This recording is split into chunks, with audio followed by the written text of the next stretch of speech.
Hey friend welcome back to our channel. आपण माने समस्ते केंता अछन। मुई नेहा आपण मन को स्वागत करछे आमर चैनल के। जदि आपण मन को मोर वीडियो भल लागसी प्लीज टिके सपोर्ट करूँ, लाइक शेयर एंड सब्सक्राइब कर देबे मोर चैनल के। आज मुई नहीं कर आछे आपण मन को लगी दुर्गा पूजा विसर्जन रो वीडियो। आपण मन को मैं देइथिली दुर्गा पूजा और रावण पोड़ार वीडियो। जदि आपण माने से वीडियो नहीं देखबार तो जाकर देखी देबे। आ एटा देखो इना दुर्गा पूजार विसर्जन करूछन हमर घर पाखी एटा आनीथिले आ बहुत सुंदर कर डेकोरेशन करथिले। आ इना पूजार भी आपण मन को मैं देखीचे सेटा आपण माने नहीं देखबार बेले जाकर मोर चैनल रे देखी पकाबे।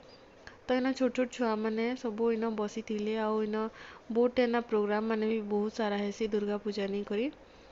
तो यहाँ देखुन यहाँ सब आनीचन आउ बहुत बढ़िया कर हेसी। आपण मैंने कंटिन्यू करन आ देखुन केंदा केंदा हैला जी।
दशहरा में से ना बहुत भीड़ हेसी। आम इन दशहरा पूजा बहुत बढ़िया हेसी आ बाहर भी बहुत जन आइसन आ पाख पाख जेन गाँ मैंने अच्छे सेन भी बहुत आइसन। आपण मान के मैं कही आगु एका आपण मैंने जदि से दर्शनी वीडियो नहीं देखबार फुल बेले आपण मैंने मोर चैनल के जाकर देखी पकाबे। आ सेन पूरा मैं बहुत बढ़िया कर वीडियो करिछे आ नेक्स्ट ईयर भी करी सेटा तो पूरा क्लियरली करी पूरा गुटे गुटे पार्ट के नहीं कर मैं करी। बाकी थोड़ा पॉसिबल नहीं है से जिनिस हेतिले मुई करि नि पाली। आ जिते भी हिचे मुई से वीडियो आनी कर आसी आपण मन को लगी। इन यात्रा बहुत फेमस आउ देखो ना कंटिन्यू करन मोर वीडियो के आउ टिके मोर चैनल के सब्सक्राइब कर देबे और लाइक कर देबे। तो कंटिन्यू करन।